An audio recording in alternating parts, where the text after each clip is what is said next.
There's nothing that a spectator loves more than two decks. So today I'm going to show you guys a trick that you could do with two decks that allows you to apparently warp the reality around you with just two decks of cards. So you could have them pick a deck, whatever. If not, you could just say, oh, well, we'll just use this deck. That's the Magician's Force. So you show them that there's nothing wrong with this deck, that there's an ordinary red deck here, nothing really too fancy about it, just a red deck, that there's nothing out of the ordinary here. And then you show the box, see there's nothing special in the box. You just want to be as fair as possible, nothing in your hands, nothing, absolutely nothing in your hands right there. You could show that to them. You put the cards in the goddamn box and they hold on to it. They hold on to it for dear life because that's the way magicians do. They put their hands, they could do this whole thing with the cards. And then you show them this deck of cards, which is happens to be a blue deck. Now you could give it a little bit of a shuffle if you want, a little bit of a shuffle, but eventually you tell the spectator that they're gonna need to stop your other cards. So you're just gonna run through the cards like this, and they get to say stop whenever they want. I tell you what, let's make this faster. Just touch any card they want. They go for this one. Of course, they want to change their mind because they're cunts. So they go for this one right here. You go, oh, that's the one you want to stick with. That's fantastic. So 6 of clubs. That's phenomenal. But you see what just happened here? Because we've altered this reality over here, this reality over here should match this one. Let me show you. See, if we take this deck that you've been holding the entire time and we actually spread it, you notice there's actually now a card that's face up in the middle of the deck, and it happens to be the 6 of clubs. But you see, that's not the end of it. Because if you do this too close, what happens is that the reality start to bend a little. You see, because this card is blue, but you don't think that can mean. No, you just touch this. There's no way that this card is all. Oh shit!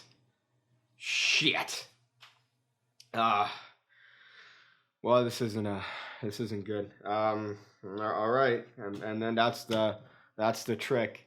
That's the fluid everywhere at this point. So that's a trick. So pretty much very simple setup here. Very easy trick. All you need to do is pretty much just 2 moves, and one of them isn't really a move here. So the setup, if you haven't figured it out, is that you have this 6 with a red back. Actually, sorry, this 6 with a blue back. Second from the top here. Second from the bottom. You see that? Second from the bottom in the red deck. Let's get some. Right there. That's the action here. So that's the first step here. That goes in the red box, and that's ready to go right there. And then the next, you have the red 6, which goes second from the top in the blue deck. That goes inside of the blue box, and you are ready to fuck. Well, not really. You're ready to show a good card trick here. So you could do the old Magician's Force if you want. It really doesn't matter. But you have to show that this deck pretty much is an ordinary deck. So you spread through this deck, and you spread obviously through this top half, not going all the way to the bottom because that might expose the method here. Now you could do whatever you want to get this card to the middle. If you want, you could do some sort of a half pass. That always works, but that's too much. Really, you're asking for too much there. So what I do is that I show this deck, and I show that there's nothing wrong with it. I don't say explicitly, oh, look, there's no face-up cards, right? You know, it's that there's no face-up cards or blue cards or anything like. No, you just say, oh, you don't notice anything out of the ordinary here, right? It's just a normal deck. Just show it casually. And you put this deck on the table. Then you show the box, say there's nothing wrong with the box. There's nothing there. Now, what I'm going to try to do here is pick the deck up and put it in my left hand. But what see the acting here is that I pick it up, but some cards fell.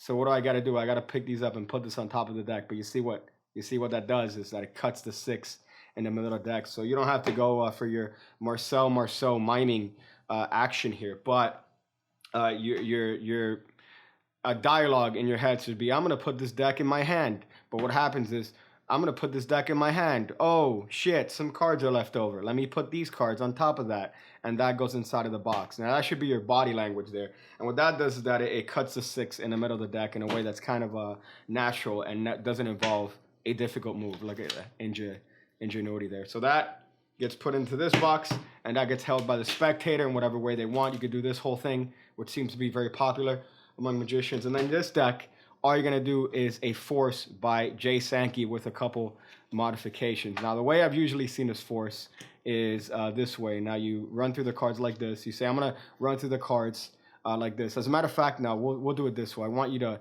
touch any card you want. That one right there, that's perfect. Let's just go for that one. That's the way the force looks in context. Now, the way I've seen this force done by pretty much mostly everyone is in the following way. Let me illustrate this. So I'm going to run through the cards like this, sir. As a matter of fact, no.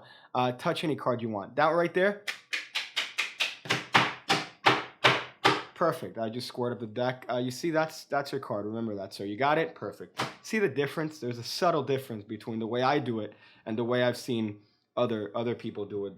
There's this squaring action, which is a very, I think, unnatural, slightly unnatural. The way I do it is kind of a little bit more subtle. So let me just go through that. Now, of course, you're doing that hiding this red back card. So let me just explain the force here, and then we'll add this card in here. So what's happening is that the force card is on top. In this case, it's going to be the 5 of diamonds. You're going to run through the cards like this and ask the spectator to say stop anytime they want. But then you realize, you know what? That's going to take too long. So I'll just spread the cards. Now you see what's happening. These cards are actually writing underneath the spread here.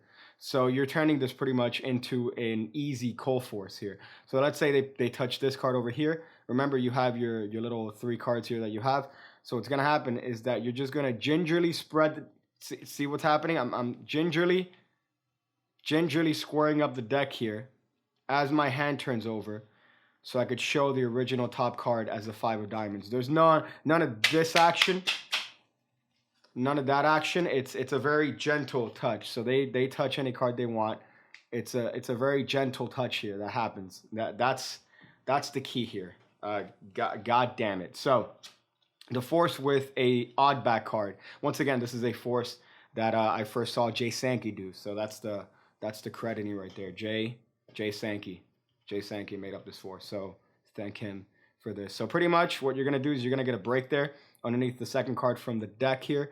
Let's just make sure this T6I is in focus there. So you're gonna get a break there, and what's gonna happen is that you're just gonna briefly separate this card to the right of the deck, and that allows you to take it onto the right hand and take the next 2 cards as you explain the same thing that you did in the previous force. Now this allows you to cover that card and not show the back prematurely, because you don't want that for this particular trick.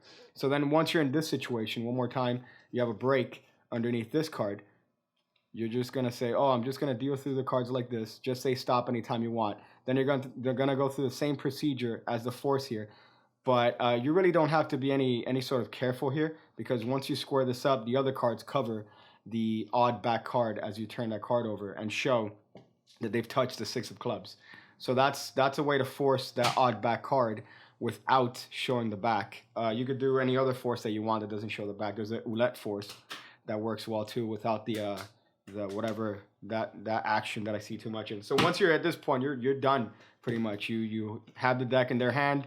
They could open it if they want, or you could do it, and you spread and show that there's a 6 of clubs. But then you explain, oh shit. See, there's a reality shift here, because you see what this card. See, if you do this too close, then that card becomes, and then that means that this card, and then there's a whole thing that happens after that.